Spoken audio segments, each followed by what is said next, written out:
Welcome to the Banker Lamp. Please enjoy the video. You begin by confirming both your Epic Games and Lego accounts are active and email verified. This avoids linking errors.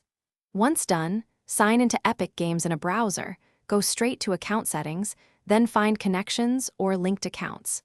Make sure you use the same email family of addresses if possible, because account matching can rely on contact info. If two-step authentication is required, enable it now so the link completes without security blocks. This prevents mid-process rejections. Next, find Lego in Epic's connections list and choose Connect. You do this so Epic can communicate with Lego account system.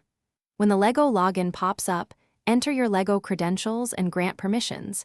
This authorizes data sharing like in-game items or progress. Once you allow access, return to Epic to confirm the status shows linked.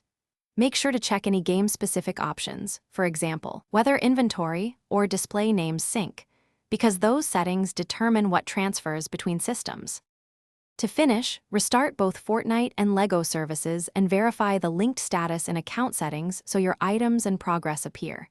If something is missing, remember synchronization can take time, sometimes up to 24 hours, and region or duplicate accounts can block assets, so check those first.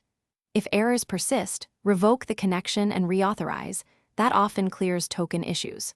Finally, note your account ID and contact support only if reauthorization fails, because they need those details to resolve complex linking problems.